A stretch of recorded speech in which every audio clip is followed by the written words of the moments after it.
When a new car comes out, journalists are sent something called a press car, and that's usually specced up to the eyeballs. That's especially true with Volkswagen Golfs. Then there's usually a minute bit of text at the bottom stating prices start from £20,000. 20 grand for a new Golf. That's not half bad, is it? But what do you actually get for that price? Let's have a look round. My name's Tom, and you're watching Paragon Cars. Let's go.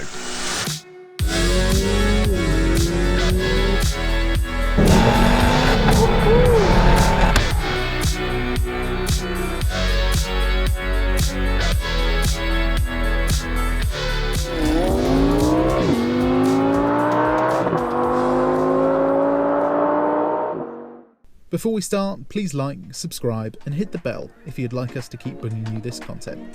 Also, don't forget to follow our socials for updates on our stock. Links in the description below.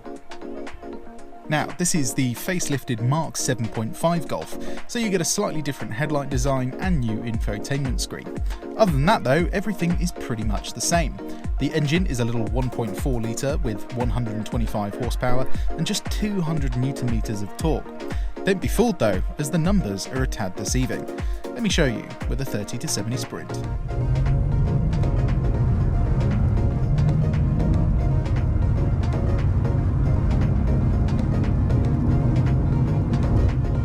Okay, so 8.07 seconds isn't the fastest time, but when you consider the power it has, that's not actually bad at all. I mean look, the Mercedes CLA 180 has an extra 10 horsepower, but it was over half a second slower. Even a 190 horsepower BMW was only 0.4 seconds quicker. The combination of a wide power band and very fast DSG really helps, I think. Now, the inside. This is what £20,000 gets you. Yeah, a bit different from the press cars, eh? The main thing you'll notice is the wheel. No buttons, no leather, just plastic. Strangely, because the interior is so devoid of options, the infotainment screen almost looks out of place to me. You can't fault it though, it's responsive, sharp, and most importantly, Bluetooth audio enabled.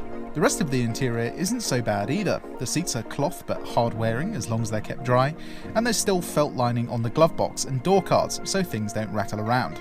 One of my favourite things about the Golf though is its cup holders. You can fit almost any size drink in them, and the addition of the grippy bits stops anything from moving around. Moving to the rear, you'll find the one optional extra that this car has, and that is rear electric windows. That's some serious luxury. Other than that, there's some vents and some felt-lined door cards. No USB ports or armrests here. That's reserved for the higher spec cars. Legroom and headroom are pretty decent. Still a Golf at the end of the day, so comfort-wise it is still pretty good. Anyone over 6 feet will feel a tad cramped though. The boot has 380 litres of space, which is pretty good as hatchbacks go, but it's the shape that really sets it apart. It's just one big square opening, which makes putting wider items in very easy indeed. Then when you fold the seats down, you get nearly 1,300 litres, making it one of the most practical hatchbacks on the market. Right, let's go for a drive and see if we can have any fun. So in the intro, you might have noticed that this has some aftermarket wheels. They're 18 inches, so they are bigger than the standard wheels. So they can change the handling and ride quality, hopefully for the better. Anyway, what's this car like round town and over bumps? Well, over speed bumps, it's like a Golf really. It's fairly controlled, but not sporty in any way. It's a lot softer than a BMW.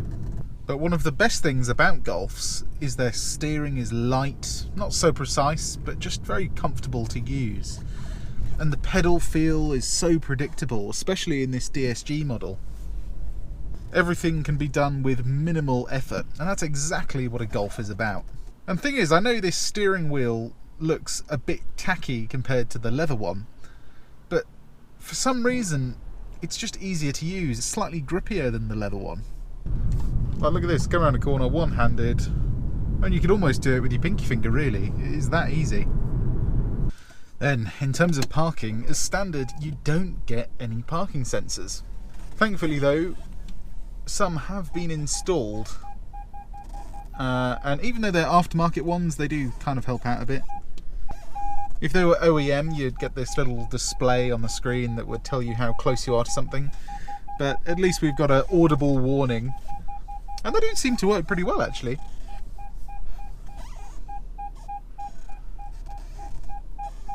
This is a pretty tight space here, and getting in one go is actually not too hard. Alright, what's this thing like coming out of a junction? Half throttle? Yeah, it's good. DSG gearbox does a great job of quickly snapping through those gears, and the engine has a really good amount of low-down torque. Right, let's reset the trip computer to see what average MPG we can get on the motorway. Now, before we get on the motorway, we have got to see how this Golf handles a roundabout. There is no drive select mode in this base model Golf, but I can turn the ESC off and put the gearbox into sports, which is pretty much the same as what it'd do in sports mode anyway. Anyway, let's see how this thing responds. Oh, pickup is certainly better than I expected. Feels a lot more than 125 horsepower. Even sounds alright. No tyre spin, no oversteer, no understeer though.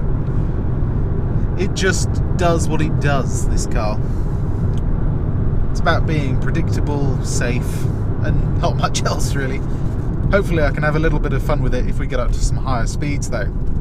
We'll have to see what it's like later. For now, we are just going to see what kind of MPG we can get out of this thing on the motorway.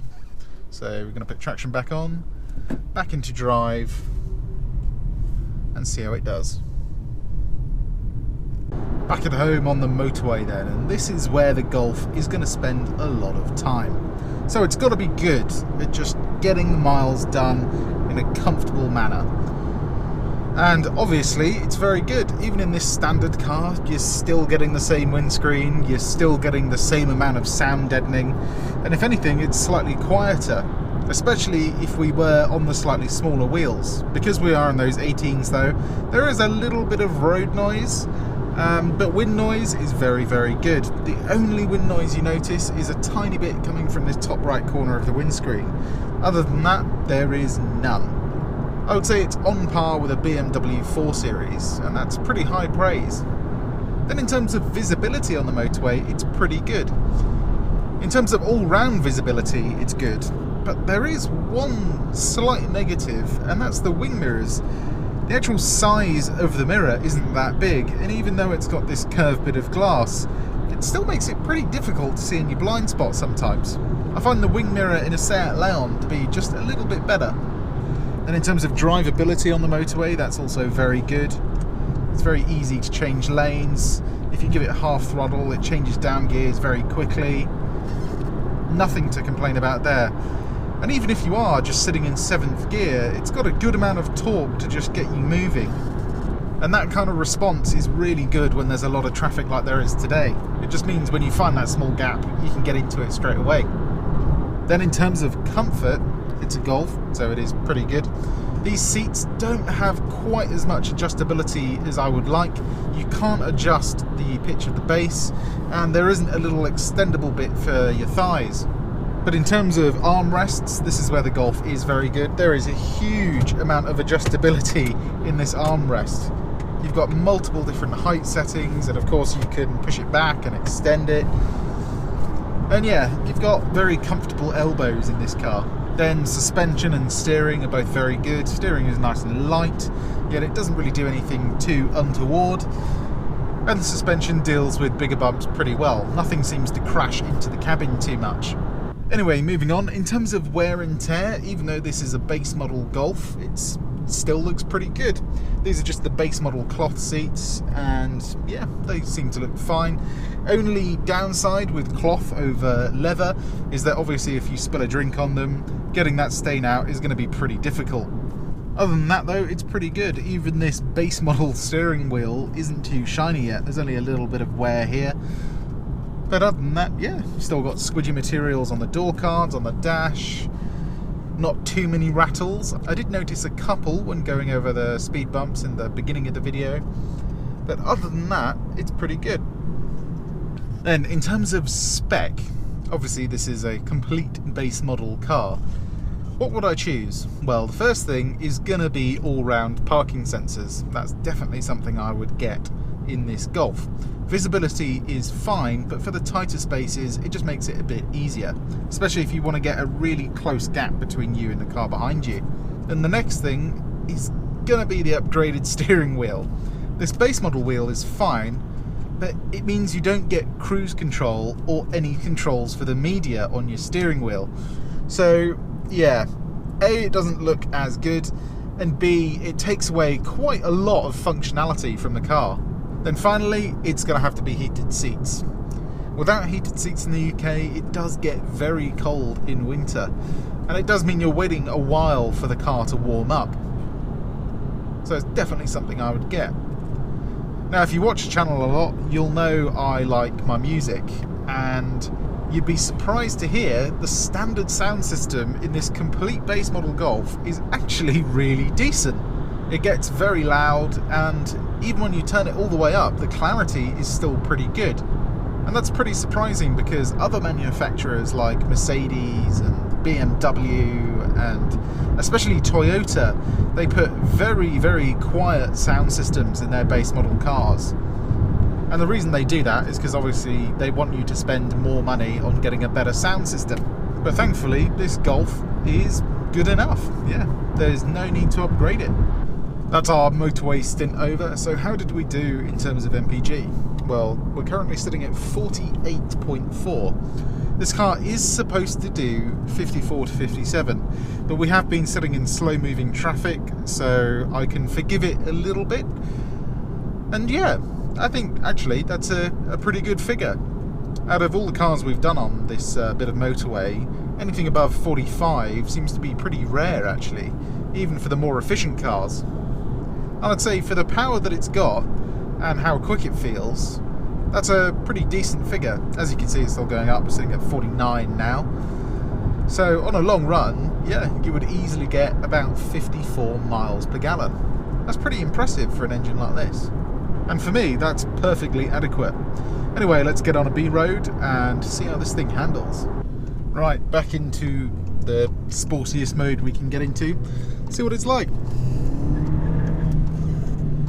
Well, you know what? There's not a whole lot of feel, but the speed you can carry around a corner ain't half bad.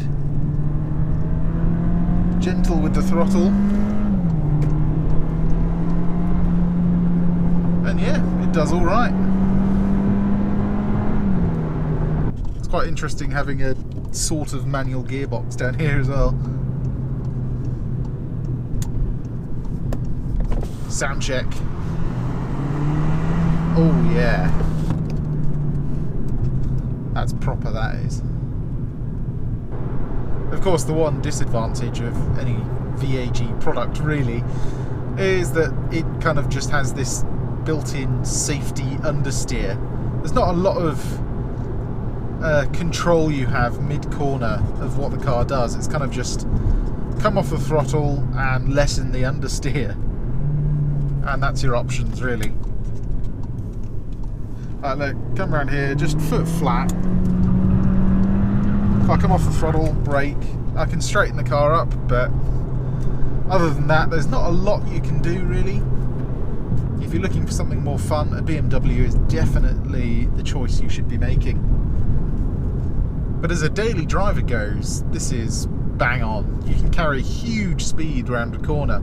And the thing is, when you do get in trouble, your instinct is to slam on the brakes, and obviously in a sporty car, if you do that mid-corner, you're going to spin round instantly. Whereas in this Golf, you can basically slam on the brakes and it'll just slow down. It doesn't really do anything that you wouldn't expect it to do. It's not a car that's going to bite you back if you make a mistake. But anyway, do these 18-inch wheels make a difference? Well, of course they do. They really sharpen up the steering actually. Anything smaller than 17-inch wheels on this car, it just kind of feels really spongy. But the 18-inch wheels means I feel like I've got quite a lot more control. But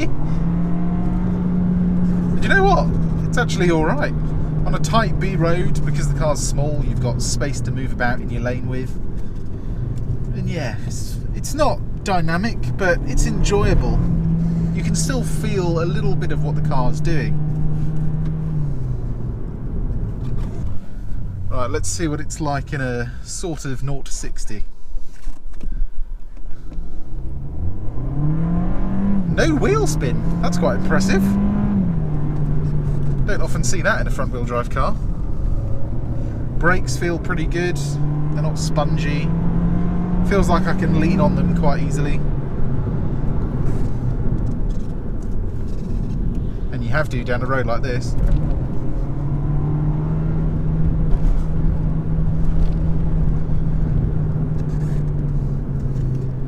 I would just love a little bit more rear rotation coming around a corner.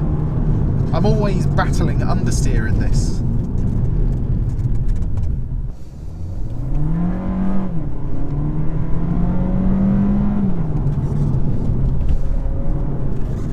And it means you can never really get that rotation that you want.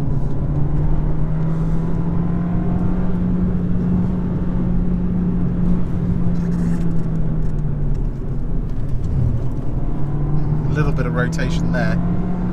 Nothing that exciting though.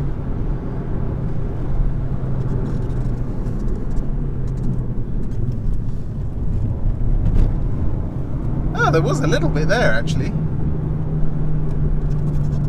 It's certainly no BMW though.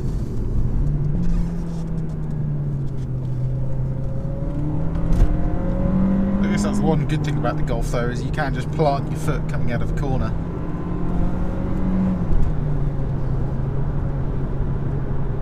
It's drama-free driving. And that about sums it up really. You may not get all the cool stuff, but the car itself does everything you need it to do. Not only that, it does it comfortably and quietly. But is it fun though? Well, it's enjoyable, but not quite fun. I'd say for a first car, it's great if you're buying with your head. My heart though would still definitely go for a BMW 1 Series. As always, I hope you enjoyed this review. If you did, give it a like and why not subscribe, as not only can you see more content like this, you can see everything we have for sale. My name's Tom, and you've been watching Paragon Cars. I'll see you on the next one. Goodbye.